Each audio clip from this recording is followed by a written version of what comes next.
somos 5. No, 2 y 2.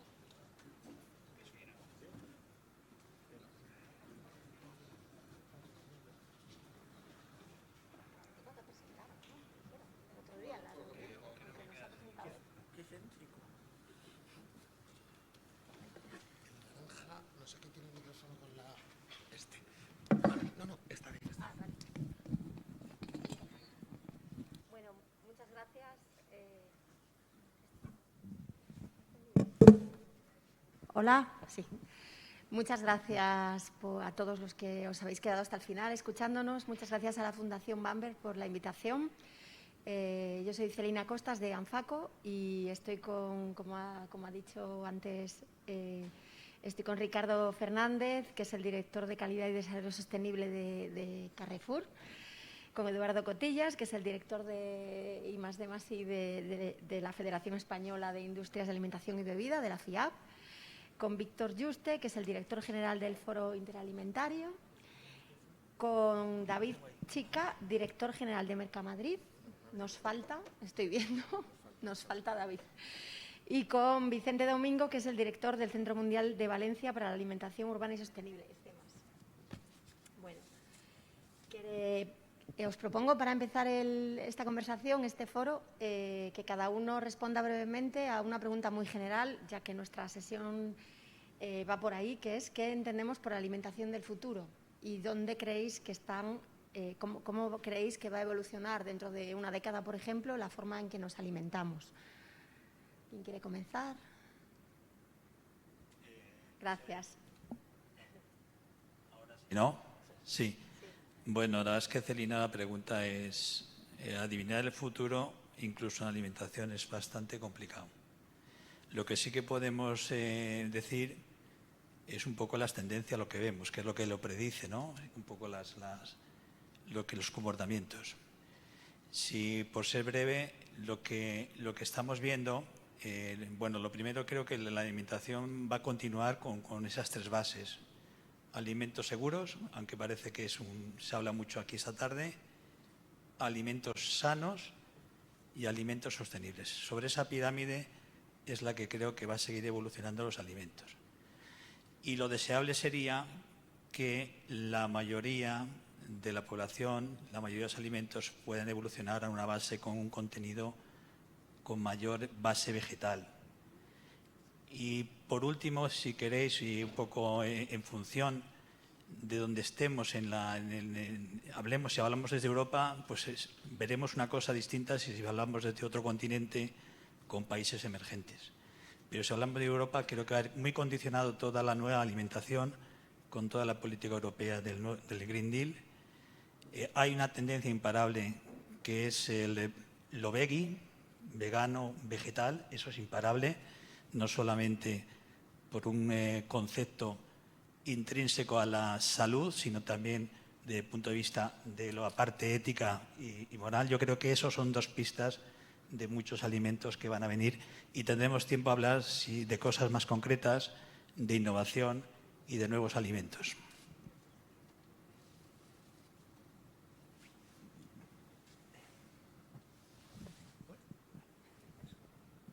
Hola, buenas tardes a todos. Muchas gracias por invitarme a este foro. Voy a ser muy breve porque, es evidente que vivimos procesos que nos obligan a pensar que estamos en plena curva de la historia, ¿no? Están pasando cosas cada pocos años que antes pasaban cada pocos siglos. Entonces, ese repensar las cosas viene muy bien para enmarcarlo en el sentido de por qué nos alimentamos, repensar la energía de las personas, ¿no? Desde la revolución industrial ha habido una especie de desvío y nos hemos emborrachado con la energía de las cosas, para las cosas. Nos ha obnubilado el desarrollo y a veces es más desarrollismo que desarrollo. Pero voy a ser muy sencillo ahora, muy directo. Independientemente de los sistemas sanitarios, alimentarios, estamos obligados a considerar la dignidad humana en los sistemas alimentarios del futuro. En que todo porque la alimentación es una plaza que constantemente invita a todos, ¿no? Entonces, la dignidad de los productores, de las familias, de los consumidores, muchos de los alimentos que se mueven hoy por el mundo tienen la mano de obra de menores y cosas así, y de mujeres con un mínimo sentido de su dignidad. Entonces, independientemente de cómo avancen las tecnologías sanitarias, las digitales súper necesarias, de todo eso, como perdamos la oportunidad de poner en el centro de todos los sistemas alimentarios, agroalimentarios, la dignidad de las personas, habremos perdido la peor oportunidad histórica a la que nos podemos enfrentar. Bueno, yo creo que, coincido totalmente con mis compañeros de mesa. Yo creo que ahora no estamos en una época de cambios, en un cambio total de época. El ritmo es trepidante. Hay un punto, yo creo que de inflexión, que es el consumidor que nos toca. Tenemos un consumidor muy variado. Yo creo que aquí se ha dejado durante toda la mañana, yo creo, claras referencias. Consumidores según gustos, según hábitos, consumidores según generaciones, años de nacimiento, millennial, generación X, Y, Z, uno ya se pierde en el vocabulario. Y esto nos trae nuevas costumbres que no tenemos más remedio que satisfacerlas, pero también, como has comentado tu pregunta de nuevos alimentos, la alimentación del futuro, pues hay nuevos procesos, pero también nuevos productos y también nueva materia prima. Y me estoy refiriendo, por ejemplo, a todo el tema de los insectos. Es cierto que en otras culturas esto es habitual y además es un alimento muy rico en proteínas, pero en la cultura, digamos, occidental no está de todo, bueno, nos cuesta un poquito. La EFSA, la Autoridad Europea de Seguridad Alimentaria, ya ha autorizado 3 variedades de insectos, saltamontes y demás, algún gusano. 3 variedades ya, 3 especies. Bueno, pues el tema va, yo creo que por explorar, y se está explorando mucho. Eso sí, hay una cosa muy clara que tiene el consumidor. Y además yo creo que todos los operadores de la cadena, con la visión de cadena de todos los operadores. Se ha hablado aquí anteriormente del sector primario, la industria de transformación, la distribución, que creo que tienen esa visión de cadena, lo tienen muy, muy arraigada para satisfacer a ese consumidor. Pues ha pedido una alimentación saludable, pide una sostenibilidad, sobre todo medioambiental, aunque siempre hay que decir que la medioambiental siempre tiene que ir acompañada en primer lugar de la económica para todos los eslabones de la cadena, y luego vendrá ahí también la social. Pide sostenibilidad, pide bienestar animal, pide origen de esas materias primas, ¿no? Y eso ha venido para quedarse. Y la única línea roja que tenemos en el sector alimentario es la seguridad alimentaria. Eso tiene que estar muy claro. La seguridad alimentaria yo creo que es convencido personalmente, pero vamos, toda la cadena tiene muy claro que es una línea roja que es innegociable, que es la seguridad alimentaria. Lo que nos va a deparar el futuro, pues está habiendo muchas empresas, muchos departamentos de I+D trabajando en nuevos alimentos, pero también no nos tenemos que obsesionar en nuevos alimentos. Se trata también de mejorar lo que tenemos ahora mismo y hacerlo con mayor eficiencia, hacerlo con mayor productividad y mayor competitividad. Pero va a venir una alimentación de precisión, también va a venir una alimentación ad hoc a cada persona. De hecho, la alimentación es una pata muy importante en la salud. Invierte en alimentación, estás invirtiendo en salud. Y entonces ahí la alimentación personalizada, tanto desde el punto de vista de tus hábitos como también de tus necesidades, desde el punto de vista médico, esto va a venir y no tardará mucho en venir. Ya hay ya hay estudios, además teniendo en cuenta la microbiota de cada uno del individuo y el ciudadano, así va a ser tu alimentación. ¿Cuándo? Yo auguro que en menos de 10-15 años tendremos la alimentación personalizada y según tu ADN, según tu fisonomía, tendrás, digamos, una dieta u otra dieta. Y eso en nada lo tendremos.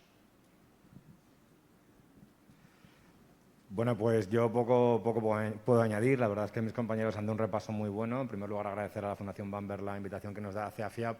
Yo tengo la fortuna de estar con la plataforma Food for Life Spain, de la que muchos de mis colegas además participan muy activamente. Me atrevería a hacer un repaso, si queréis, de alguna manera para centralizar y resumir, ¿no? Por una parte, nutrición personalizada, como ha dicho Víctor, totalmente de acuerdo. Yo creo que el individuo está ahí encima de la mesa. Es cierto que los tiempos ahora mismo son complejos para decidir, pero es verdad, como comentábamos al principio, que son tendencias muy claras. Ya hay proyectos en temas de nutrición personalizada, ya hay grandes líneas de investigación. Tenemos al profesor Ordovás, pero hay muchos otros también en España que, por supuesto, siguen esa tendencia de alimentación, Universidad de Navarra, etcétera, etcétera, etcétera. Seguro que muchos colegas que nos acompañan en la jornada de hoy. Por otra parte, la parte de proteína alternativa, me atrevería a decir, insectos se ha comentado, proteínas vegetales, consumidor veggie, sin duda, un poco mezcla probablemente de todas estas tendencias o equilibrios o dietas relacionadas con todo ello. La tercera pata sostenible, sin duda, sostenible en lo social, sostenible en la redefinición de procesos, probablemente utilización de subproductos, materias primas, envasado, etcétera. Y la cuarta pata digital, sin duda también muy importante. Aquí me atrevería a decir también, como se ha dicho en alguna mesa anterior, un mensaje positivo, quiero decir, la industria alimentaria, pero me atrevería a decir que toda la cadena de valor somos un sector acíclico en el sentido que siempre estamos en crisis, siempre hemos respondido bien con coronavirus, ahora lamentablemente con toda la situación tan compleja que tenemos a todos los niveles. Y ahí estamos haciendo los deberes, ¿no? En el tema digital también somos usuarios, pero tú muy bien desde ANFACO probablemente lo puedas saber y corroborar, Celina. También son muchos los proyectos que ya están habiendo pues, con tecnologías que hasta hace escasos años, 2, 3, 4 años, parece impensable, ¿no? En este sentido, toda la cadena de valor agroalimentario creo que ha hecho los deberes, los está haciendo y probablemente los seguirá haciendo en los últimos años. Y ese es el mensaje de optimismo que me gustaría lanzar. Gracias. Habéis puesto sobre la mesa dos conceptos súper importantes, dos temas muy importantes, que tú, Vicente, hablabas de la dignidad humana y esto nos lleva a uno de los problemas que tenemos, es que cada vez somos más, que la población mundial está creciendo y se estima que va a ser de muchísimos millones dentro de muy poco y que tenemos que alimentarnos toda esa población. Esto nos lleva a la otra pata, que es tenemos que apostar por la innovación y por la búsqueda de nuevas fuentes de nutrientes, de nuevas fuentes de proteínas, de nuevos alimentos. Entonces, aquí está uno de los retos que yo creo que tenemos los que trabajamos en el sistema alimentario, que es precisamente eso, poner sobre valor pues el uso de, lo decías tú, Víctor, de, por ejemplo, insectos, de algas, de subproductos de la industria alimentaria, por ejemplo, que se desperdicia un montón de subproductos que podrían ser de gran utilidad y podrían ser volver a la cadena de valor. Entonces creo que ahí está uno de los grandes retos que tenemos desde los distintos ámbitos que estamos aquí representados. No sé, ¿cuál creéis que es la estrategia que hay que utilizar? Siempre lo que decía es sin perder de vista la seguridad alimentaria, además, y la sostenibilidad. O sea, es muy difícil, yo creo. No sé, ahí, ¿qué opináis? Bueno, yo creo que viene muy al hilo, fíjate, de los ODS, de los 17 ODS, 14 afecta de lleno al sector agroalimentario. Yo sí lo que quiero hacer es lanzar una lanza en defensa del sector agroalimentario, porque fijaros, la primera necesidad del ser humano cuando viene a este mundo es la alimentación. No es, lo digo con cariño, la Declaración de Derechos del Hombre y del Ciudadano, de la Declaración de Derechos del Niño, no es, entenderme bien, pues, una vivienda digna, no, es a la alimentación. Y esa necesidad solo la abastece la cadena de valor agroalimentario. Vamos a empezar por ahí. Por tanto, el reto que tenemos ante la presión demográfica, evidentemente, es la hambruna. Hoy en día, por desgracia, los datos que salieron ayer, pues a nivel mundial, 800 millones de habitantes parece ser que están pasando hambre, o por lo menos tienen un déficit de alimentación. ¿Esto cómo lo vamos a combatir? En primer lugar, tú has dicho, nuevos alimentos, nuevos procesos, producir más con menos. Es decir, la tierra que tenemos es la que es, la tierra fértil es la que es, pero sí podemos aumentar la productividad. Por ejemplo, a nivel de agricultura hay el cultivo hidropónico, gasta muy poca agua, necesita muy poca tierra. Es decir, la tecnología ha venido a ayudar. Y además me atrevo a decir, ese I+D, que muchísimas empresas tienen unos grandes departamentos de I+D, están invirtiendo mucho dinero en I+D, hace falta más. Pero las empresas, la colaboración, me gustaría que comentara más la colaboración público-privada, porque hasta ahora los grandes centros tecnológicos de investigación, como el que tiene, por ejemplo, ANFACO en el nivel de la pesca, están haciendo mucho bien al sector, muchísimo, pero todavía requiere más. Ese producir más con menos sí que va a ser posible. La presión demográfica de 10.000 millones de habitantes al 2050, datos de FAO, pues supone más o menos incrementar la producción mínimo un 60% de alimentos. ¿Y esto lo tiene que hacer quién? El sector agroalimentario, la cadena de valor agroalimentaria. Yo creo que sacando más cultivos, nos vamos, por ejemplo, a cultivos actuales, antes voy a citar el cereal por el tema de Ucrania, pero antes por una hectárea se sacaban menos de la mitad de lo que se saca actualmente, ¿no? Es decir, se va mejorando la productividad por hectárea. Ahí tenemos la solución, pero tiene que ir acompañado siempre por la ciencia. Y yo sí que aquí abogo aplicar en temas de investigación agroalimentaria el criterio de la ciencia. No poner puertas al campo. Yo creo que aquí hay que velar siempre por la seguridad alimentaria, hay que hacer las investigaciones, las que tocan, pero poner el criterio de los científicos siempre encima de la mesa, que sean los científicos nos digan, por aquí se puede trabajar, por aquí no se puede trabajar. ¿Esto es viable a nivel de seguridad alimentaria o esto no es viable?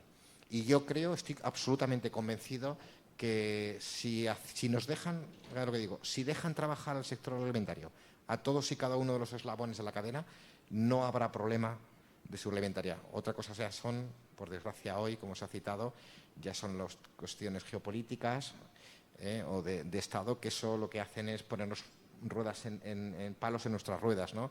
Pero el sector puede asegurar a la sociedad que tiene capacidad para producir alimentos. Luego, es asunto de otras personas que podamos redistribuir esa necesidad. Tenemos un país, un continente como es África, que no podemos perder el foco en África, que se va a incrementar y sus necesidades de alimentos van a ir increciendo, ¿no? Y además su población también.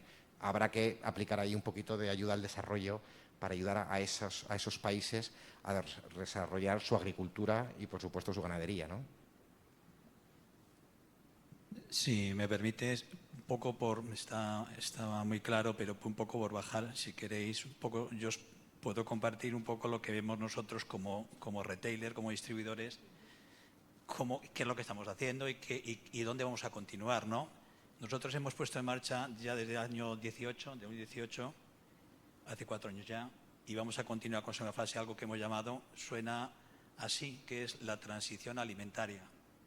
Esta transición alimentaria nosotros en Carrefour, esto lo hemos estructurado en 4 grandes ejes.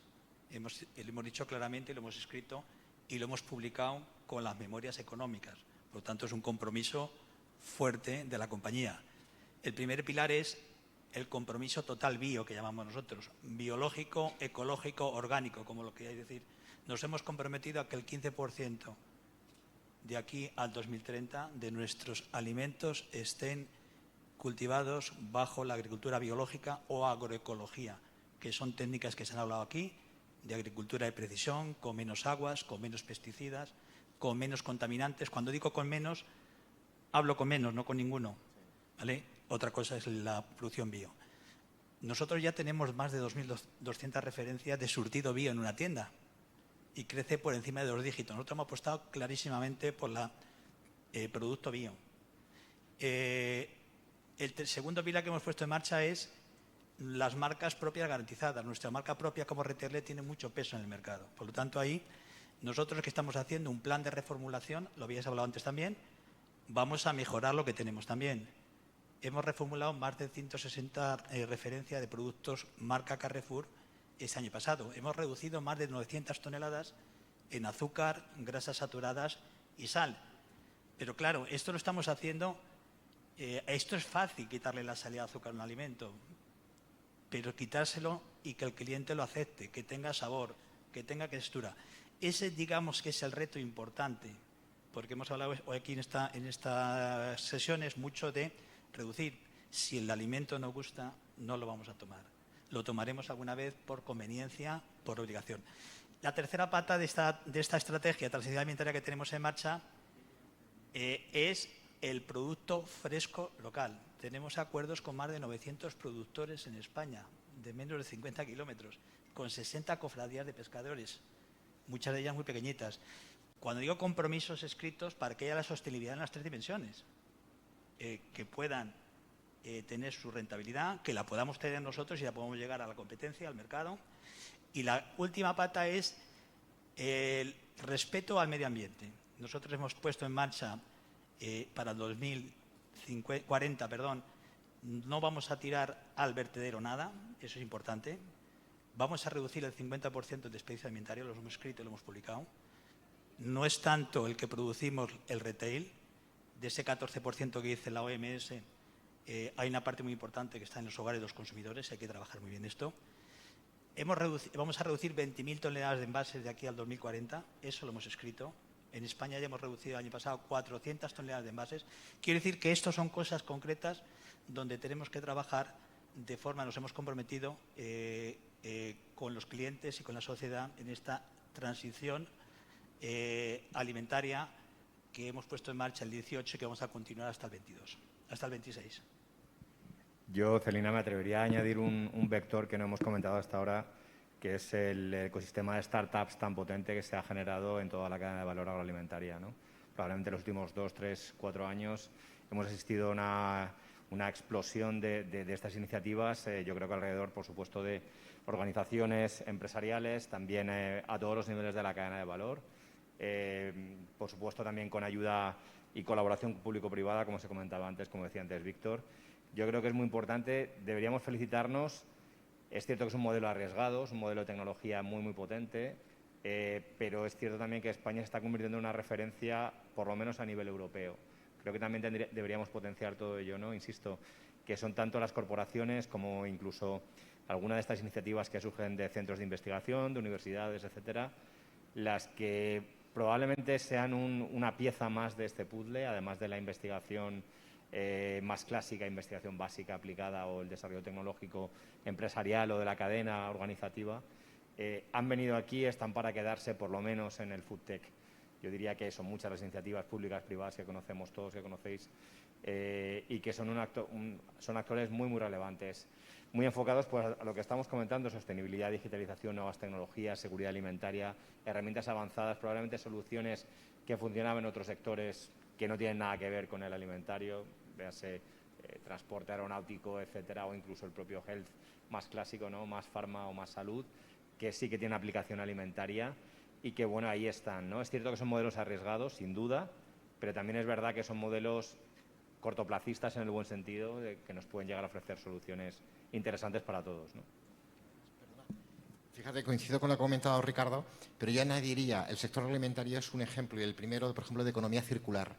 Es el primero, se está haciendo algunos ataques, por ejemplo, al desperdicio alimentario en la cadena. Al final los datos indican que el desperdicio alimentario lo cometemos todos y cada uno de nosotros como consumidores en nuestros hogares. La industria y el retail han reducido muchísimo. Pero si hablamos también de economía circular, de cerrar el círculo, está siendo un ejemplo también como sector de la capacidad de utilizar los residuos o los desechos e introducirlo nuevamente en la cadena, aprovechando otras, bien para alimentación animal, bien incluso para nuevos materiales, al margen del sector alimentario. Es decir, esto yo creo que es un ejemplo brutal. Luego tenemos el cuidado de la sostenibilidad medioambiental, por ejemplo, lo ha hecho mucho el retail ahora, los compromisos son prácticamente de todo el retail español, la eliminación del plástico. Plástico no solo en el packaging o el plástico mínimo. Mínimo, como ha comentado Ricardo, en cuanto a los fitosanitarios, se trata de lo menos posible, no nada, a veces hay que poner algo, ¿no? Las bolsas del supermercado, pues también somos los primeros que nos hemos sumado, todo lo que es todo el retail, a la reducción de los plásticos. Pero yo, de todos modos, yo todo esto lo centraría, lo podría resumir en que tenemos que dejar atrás escenarios de certidumbre que teníamos y, digamos, estables, y ahora lo que toca es adaptarnos a la incertidumbre.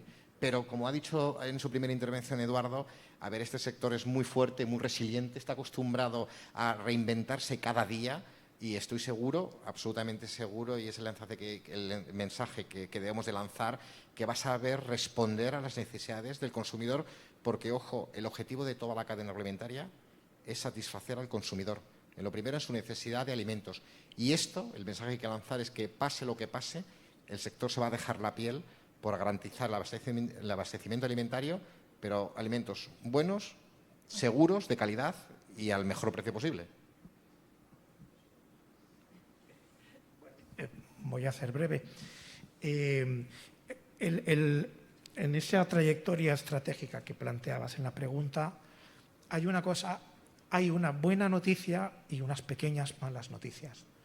La muy buena noticia es que todo el mundo está poniendo de su parte ya. Que aunque suena un poco naif, hace 5 o 10 años no era así. En el centro donde trabajo nos llegan propuestas de arquitectos, por la cuestión del desarrollo urbanístico, de juristas, de compañías aéreas, de jefes de oficinas de gastronomía, de turismo, por el tema gastronómico, ingenieros agrónomos, sector sanitario, transporte, economistas, economía circular, economía verde, economía... Es decir, hay una llamada general, global. Con un 20%, según FAO, del alimento que se tira, con un 20% del alimento que se tira, no habría hambre en el mundo. Es un dato un poco utópico, no vas a transportar aquello, pero es un dato, es una referencia. Pero desde las grandes corporaciones de distribución, las universidades, el sector privado, la sociedad civil, los barrios, los gobiernos supranacionales, autonómicos, locales, los ayuntamientos. Es decir, bueno, hay un objetivo y hay una especie de ilusión global compartida. Estés donde estés. Eso es una muy buena noticia. Hasta hace no mucho no le dábamos el valor al alimento y hoy desde cualquier área del conocimiento se le da el valor que merece el alimento. Hasta los astrónomos, os contaría una historia muy interesante de astronomía. En fin, que esa energía global ha iniciado. Cuéntala. No, pues tiene que ver con bioquímica y las estrellas y cómo hay un tipo de abono para la Tierra que viene de las estrellas, ¿no? Que sabemos que somos polvo estelar, ¿no? Entonces, igual que ahora la nube esta de polvo de Sahara, pues hombre, es incómoda y es fea y ensucia, pero a más de un agricultor le ha dado una alegría porque genera un montón de nutrientes en la tierra, ¿no? Entonces, todo el mundo está repensando la alimentación y eso es maravilloso. Es tan bonito el objetivo que nos genera el instant gratification y que en menos de media generación queramos ver cosas que todos imaginamos. Pero, caramba, hay una alineación maravillosa, ¿no? Desde mi punto de vista, sabiendo que mientras estamos aquí hablando hay gente que está muriendo de hambre. Pero eso ha ocurrido desde que estábamos en las cuevas. A ver si le damos ya un giro a todo esto, ¿no? Desde luego. Otro aspecto que tiene que tener en cuenta, que es responsabilidad, yo creo, de toda la cadena alimentaria, es el compaginar la salud humana con la salud ambiental. O sea, no cargarnos, ya lo estabais diciendo antes, Ricardo, tú hablabas de todas las medidas que desde Carrefour estáis tomando un poco para luchar contra eso, contra ser más eco, más economía circular, más... Y creo que tenemos una gran responsabilidad desde el punto de vista de luchar contra el cambio climático, por ejemplo, que es uno de los grandes problemas del medio ambiente. Y bueno, aquí no sé qué reflexión queréis hacer, porque creo que la estrategia es muy difícil, pero todo pasa pues seguramente por hacer prácticas de cultivo, de ganadería, de agricultura más sostenibles, no hacer esta agricultura tan intensiva, sino pues ver más el largo plazo, que eso es muy difícil a veces para un sector que quiere todo ya. Lo mismo con la pesca. Lo que decías, por ejemplo, me parece muy importante de vivir más de los productos locales y evitar traerte un producto de 1000 kilómetros de distancia que te va a costar un montón en coste energético, en contaminación, etcétera. Bueno, esta reflexión creo que es difícil, no sé qué punto de vista tenéis. Sí, porque hablas de la relación entre la salud de las personas y la salud del planeta, ¿no? Yo creo que hay que hacer las dos cosas, ¿no? Desde el punto de vista nosotros siempre nos gusta hablar con datos, nosotros también, otro dato que hemos publicado, nosotros en el 2040 nos comprometemos a reducir el 70% de las emisiones de CO2 que tenemos hoy. Lo tenemos que hacer, nos hemos comprometido por escrito. Desde el transporte, desde la producción de alimentos, desde la producción de CO2 que hacen las propias puntos de venta, desde la logística del e-commerce. Entonces, creemos que sí. ¿Qué relación hay eso con la salud? Pues sí, el planeta más sano, estaremos mejor. Toda esta política de menos residuos, menos plásticos, evidentemente, y cosas concretas que hemos puesto en marcha. Hablamos del desperdicio alimentario. Nosotros siempre retailers somos tenderos, aunque en inglés suena un poco más glamuroso. Pero nosotros hemos dicho, oye, cuando un producto llega a su vida útil, vamos a ponerlo al 50% antes de tirarlo. Y si no se vende al 50% antes de que termine la vida útil, vamos a hacer algo y tenemos ya con una startup que se llama Too Good To Good, que lo puedes comprar por la aplicación el mismo día que va a tener la vida útil, casi a un precio irrisorio. Y además pusimos en marcha lo del banco de alimentos. Por lo tanto, nosotros esto lo tenemos en nuestro ADN, porque creemos, primero porque somos tenderos y segundo porque es una responsabilidad de poner un alimento en el vertedero o en donde sea.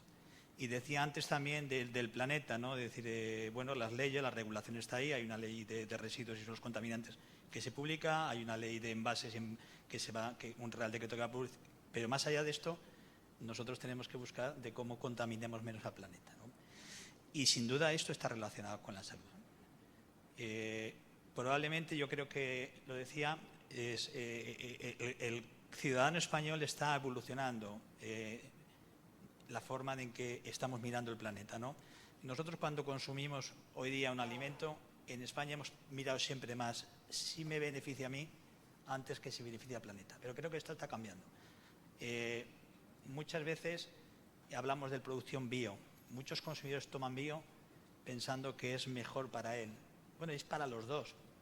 Menos tratamientos fitosanitarios, menos ingredientes controvertidos, implica un bienestar para el planeta seguro y para las personas. Pero yo sí que lo que quiero decir es recalcar en esta reunión de hoy es los alimentos tienen que ser, como he dicho antes, seguros, sanos y sostenibles, pero tienen que ser, entre comillas, divertidos. Divertidos, porque comer aburrido, que es lo contrario, lo podemos hacer en un momento determinado. Y cuando digo divertido, tenemos que hacer alimentos que tengan sabor, que tengan textura, que tengan olor, que tengan color atractivos, porque eso es, y además saludables. Toda esta tendencia nueva de nuevos alimentos, habéis hablado de los insectos. Nosotros fuimos en Carrefour, el primero que los pusimos en marcha en el mercado, lo trajimos de Holanda, tuve mis dificultades con la regulación. ¿Esto es una tendencia? Pues probablemente sí, no tanto el alimento como insecto, sino como la proteína o la materia prima, barritas energéticas. Esto creo que evolucionará. Sabemos que está evolucionando muy bien todos los que son la carne, que no es carne, la carne plan base que dicen, fabricada con guisantes, con proteína de soja. Es incipiente, la venta todavía es pequeña, pero eso va a continuar, porque es una forma de proteína muy sostenible con el medio ambiente y muy saludable para las personas. Y ya hay muchas startups españolas. Hay una startup en Navarra, en Guipúzcoa, que está fabricando ya carne cultivada, que está participada ya por un fondo, el primer productor mundial de carne, que es la brasileña JBS. Entonces, creo que estas son tendencias que hoy todavía se ven muy pequeñas, pero que se van a consolidar. Yo creo que esto, yo creo que tenemos que ser positivos. Es decir, es verdad que desde que salimos de las cavernas han pasado hambre una parte de la población, las cosas están repartidas de forma no equilibrada. Yo creo que la capacidad del ser humano para producir de forma eficiente la ha demostrado a lo largo de la historia y vamos a continuar, porque creo que todas estas ideas, toda esta innovación, igual que cuando se innovó en tiempos pasados con la agricultura, con el regadío, yo creo que tenemos que ir positivo, lo que tenemos que hacer de cómo eso se compagina, de dejar a nuestros hijos un mejor planeta, ¿no? Ese es un poco el desafío. Perdone, pero es que todo el mundo está, medios de comunicación, educadores, cualquier sector industrial, económico que pienses, ya está orientándose a esta gran misión, ¿no? Perdón. No, totalmente de acuerdo. Yo creo que es un poco una reflexión que es común a todos, que es el tema de la comunicación. Al final la alimentación ahora mismo está de moda, ¿por qué no decirlo, no? Los medios grandes generalistas, hay desde programas de cocina que todos vemos hasta el entorno de startups y en general son todos buenas noticias, porque la alimentación también es cultura, ¿no? Esa parte no hay que obviarla, ¿no? Porque efectivamente así es. El consumidor al final es cultura y todos formamos parte un poco de todo ello. Es cierto que también el sector cada vez comunicamos más, comunicamos mejor, yo creo que todos, pero probablemente también deberíamos hacerlo. No me refiero solamente a una comunicación corporativa, sino a detalles de proyectos, ¿no? A esas buenas noticias que estábamos comentando, a esa startup que nos ha comentado Ricardo, o a esa otra de impresión 3D, o al Too Good To Go, o la que sea, ¿no? Me refiero un poco a dar ejemplos, que la sociedad sea consciente de que realmente el sector es fuerte, de que realmente el sector trabaja. El sector es muy grande, es muy amplio, afortunadamente es muy diverso. Y eso también es algo positivo, ¿no? Desde un punto de vista de la innovación, también hablabas tú, comentabas, Celina, que productos locales, ¿no?, versus productos globales. Bueno, al final el sector yo creo que es suficientemente potente, tiene un músculo, sin duda, adecuado para adaptarse a cada una de las situaciones, y yo creo que esa parte comunicativa también es muy interesante. Insisto, los deberes se están haciendo poco a poco, todos lo estamos haciendo cada vez más, pero esa pequeña noticia, pequeña o grande noticia de innovación más tecnología, más, no sé cómo llamarle, responsabilidad social, quizás sostenibilidad dentro de la industria de alimentación y bebidas, pues también de la industria o de la cadena de valor, mejor dicho, en este caso también, Sí, sin duda, es sin duda también sin duda. muy destacable. Sin duda, y desde los centros de investigación, desde los centros tecnológicos como ANFACO, una de las responsabilidades que tenemos no solo es investigar, sino comunicar los resultados de nuestra investigación, y no solo al consumidor, sino a la industria, poder transferirlos a la industria, que la industria vea la utilidad que tienen y como lo decías tú antes, lo apuntabas tú antes, Eduardo, eso es muy importante. Pero fíjate, sin que sirva de excusa, este sector históricamente, de forma tradicional, se ha preocupado mucho por trabajar y poco por comunicar. Y a veces cuando comunicas lo que hacen determinadas empresas, el ciudadano medio se queda absolutamente sorprendido. Llega a pensar, anda, yo pensaba que esto se hacía, no sé, Estados Unidos o Holanda o Alemania. Dice, no, eso lo tienes aquí al lado. Entonces, ¿eso qué significa? Pues que tenemos que mejorar mucho en comunicación. ¿Y cómo lo hacemos? Pues simplemente contar lo que estamos haciendo, es como lo deberíamos hacer, contar lo que estamos haciendo. No nos estamos inventando nada, no estamos diciendo que tengamos centros de investigación en este país que no existen, no, que los calcamos de, no sé, de la NASA o algún sitio por ahí, no, que visiten 4 centros de investigación y vean lo que hacemos, y la gente se queda sorprendido, que vean, por ejemplo, la visión artificial, ¿no?, que se tiene en la industria alimentaria, es impresionante. Cuando llevas a alguien a ver una planta de la industria transformadora o un bloque logístico de la distribución, ¿no?, del retail absolutamente automatizado, la gente se sorprende y te dice, anda, pero no sabía que esto existía. Y dice, ¿desde cuándo?, te preguntan. Y después, bueno, mínimo 15 años. Por desgracia, cuando saltó la COVID-19 en España, esos momentos terribles, pues las primeras semanas, las personas o las entidades que entregaron los primeros EPIs a fuerzas y cuerpos de seguridad, a centros de salud, a Cruz Roja, fue el sector agroalimentario. Primero, el sector primario salieron, o sea, como sabéis, estaban manifestándose en las calles y al día siguiente salieron a desinfectar con sus medios, sus tractores, sus productos químicos, desinfectar los pueblos. El sector, la industria, que lleva utilizando EPIs desde hace más de 20 años, fueron los primeros, que tenían sus stock, en facilitárselo a los cuerpos y fuerzas de seguridad. La distribución fueron los primeros que empezaron a, distribuir alimentos a bancos de alimentos, comedores sociales, entidades benéficas. Y, lo más importante, a garantizar que todos los alimentos llegaran a los lineales para que el consumidor, que estábamos confinados en nuestra casa, pudiéramos... Es decir, que aparte de que fue decretado así en el decreto de confinamiento, alarma, servicio esencial, es que es un sector estratégico. Yo no sé si existe, bueno, seguramente existirán otros sectores estratégicos y de aquí a poco, pues, quizá al sector le nombrarán una infraestructura críticas, ¿no? Como hay determinados centros que son centros de infraestructuras críticas para la seguridad de un Estado, pues igual el sector alimentario lo van a tener que, al paso que vamos, lo van a tener que nombrar sector estratégico también, de infraestructura estratégica, ¿no? Pero hemos cumplido siempre, el sector ha cumplido siempre. Has citado también el tema hoy que, bueno, estamos hablando mucho de One Health, la salud humana, la salud animal, la salud medioambiental, ¿no? Pues fíjate, dentro del tema de cambio climático, se acusa al sector agroalimentario de ser uno de los que más emiten gases de efecto invernadero. Eso es falso, las cifras no dicen eso, las reales. No es falso. Pero además el sector primario tiene capacidad de absorción de esos gases de efecto invernadero. Aparte tenemos ese aporte que tiene, hablo del sector primario, luego otros eslabones, de desarrollo rural, de sostenimiento del medio ambiente, con la ganadería extensiva.